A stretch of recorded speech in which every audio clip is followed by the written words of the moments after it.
TV series called 7th Street Theater. It's different. It's not necessarily the And providentially on. It's also this year, just like you. Hello, this is Cheryl Arias Wicker with Christian Movie Connect, and we are at the ICBM Crown Awards in Orlando, Florida. And here with me is Bart Gavigan. And Bart has been one of the workshop leaders for the All Week and some great workshops, a director, writer, producer, and all that good stuff in Christian films. So thanks so much for being with us. It's a pleasure, a great pleasure to be here. I love being at ICBM because it's a family, and as I've said before, the emphasis is on people's who they are, their being, rather than on their gifts, and that's fantastic. So. Well, you spent this week really helping filmmakers to hone their craft and sharing some of the tips that you've learned in your years in the industry with them. And I know a lot of the writers were consulting with you on script consultations and all that kind of stuff. So tell me where your background comes from, you know, the path that you've taken in film. I went to the National Film School in England. I made one of the first feature films made by a student. Then it was quite an interesting journey then, because God took me out of film for about 12 to 14 years. And the only thing I did was script doctorate out of friendship for friends who'd been with me at film school, who then actually were rising through the industry. And my year, just by good fortune and God's providence, really turned out to be like the glittering year. So they all ended up being nominated for Academy Awards and everything else. So that was one path. And then at the end of that period, it was really something very beautiful happened, because on one particular night, I was in a Christian community. We lived in common and so on. We shared things and so on. And basically, we all agreed I could go back into film, that the community was at a stage I could. And the next morning, a good friend who'd won several Emmys and BAFTAs and so on rang me up and said, 14 years ago, you promised to work with me. And if you'll come work with me, we can share the company. So it was a kind of my journey's always been about relationships and never about the usual money or power. Everything good in my life or in my calling and has always been relationship. Okay. Well, one of the faith-based films that you were involved with that was one of my favorites is End of the Spear. So how did that one come about? Well, how End of the Spear came about was that quite by chance, I was going over to meet with Bill Ewing over at Sony, and just to meet with him, and we were going to talk and so on. And the day I went, they were finishing Through Gates of Splendor, which is a documentary on the subject, and they asked me would I sit in and watch it and then have some comments. So I gave them some comments and didn't think anything of it. And then within a month or so, they said, look, we've been trying to get a script together of what was going to be End of the Spear for a couple of years and so on. And would you come on board and head up the writing of that? And so again, it was just through relationship. I went to meet with someone and ended up watching a film, and that's how it goes. So. Well, you also produce and direct, but when you write, do you usually stay very involved during the production, overseeing it as well? It depends. Like right now, for example, I'm writing a film and a big television series that will be. It's an international television series, and that one I co-own, but I'm creating and writing, but I'm also a producer of it. So right now I'm hoping that doesn't mean I have to go to China for a year. Yeah. You know what that's like. Yeah, okay. So it depends. Yeah. Well, a lot of people have stories in their head. I meet people all the time being a filmmaker, and they say, well, I got a story that I think would make a great screenplay, and they're ready to write that first screenplay. What advice would you give to someone? I can't begin to tell you how much I get that in my life, and what we did it today. What I really like doing actually at these conferences, I used to teach a lot more than I do. Now what I like to do is to actually hot seat projects. What that means is that people come and pitch their story, and you can then very quickly determine structurally the elements in it, how they work, and you can do that as a group together. You can lead them through that journey, and the group are fantastic. Once they get the idea of it, they can brainstorm and you can restructure projects. So a lot of what you're dealing with people is trying to. Often they have an idea, and they think it's a story, but it's nowhere near being a story. It's still just. It's almost like the Wikipedia or something. It's raw material for a story. Story is actually a craft and a discipline that people have to learn and so on.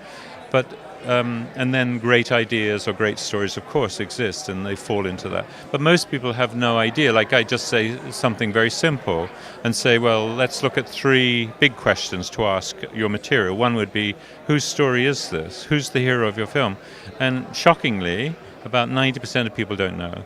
Okay, so that would be a question. And then you say, well, what do they want? What's the thing that drives them through this film? The quest, which at the end of the film they either get or can't get.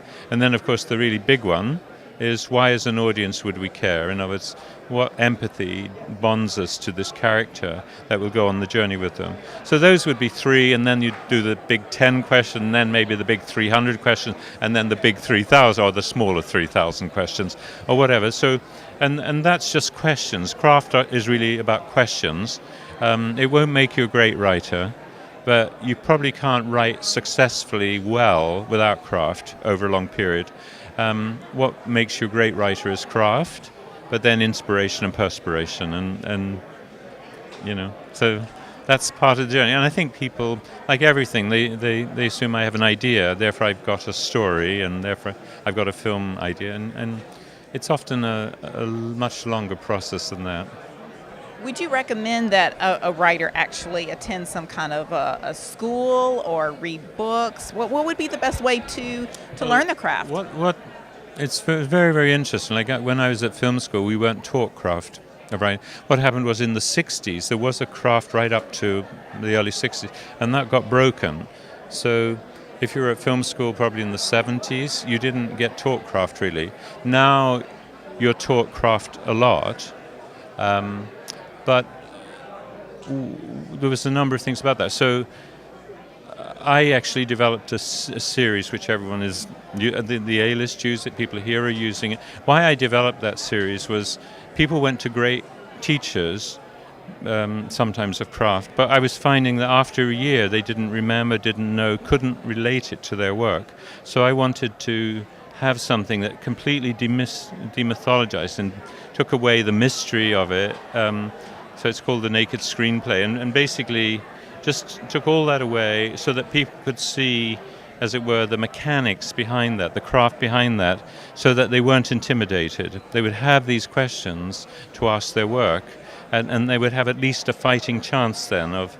and also, the thing that always shocked me, like I've been to Sundance many times and was invited to be an advisor and to teach advisors there once.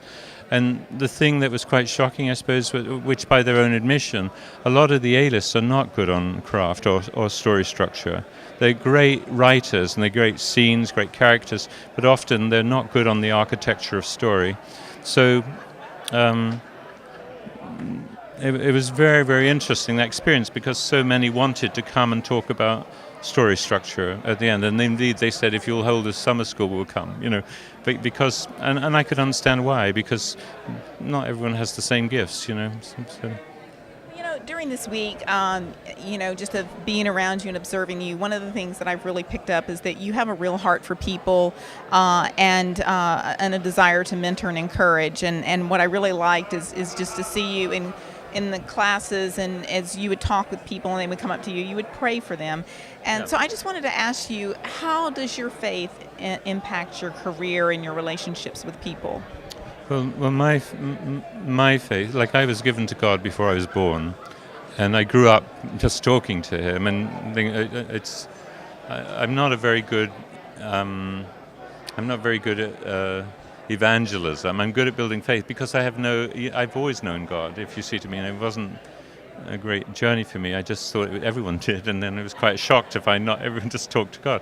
So the thing He's always said to me, He said, don't judge by the size of projects. Don't judge by the budget. Judge by whether I want you to do it. And never judge, basically for me, the whole key parable of everyone working in media is the widow's mite.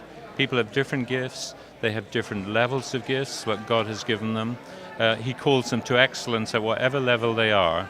And what he says to me is basically, when you come to a conference like this, the mantra I have that goes inside me, the thought that's running around my head is, I come to serve. So when I used to come in the past, before I got ill and so on, I used to have meetings, fixed meetings, 1 o'clock in the morning, 2 o'clock in the morning, 3 o'clock in the morning, because I always felt I come here to serve, I'm available, and so I want to pray for people, I want to bless them, I want them to live their calling to the full. For example, their calling might not be mine. My main calling is to the world. I'm sometimes called to do crossover projects. I'm sometimes called to do simple church projects, and I don't mind. It just depends what God's saying. So I have no judgment on people's calling, but I do want them to live their calling to the full. And if I can be in any way instrumental in that, well, either by teaching, or like we're doing workshops this week, or by prayer, or just by talking to them, and I'll be there. Very good. Well, you're a real encouragement to a lot of people, and we really appreciate you. And thanks for talking with us. Okay. And thank you for joining us on Christian Movie Connect. Tune in again next week.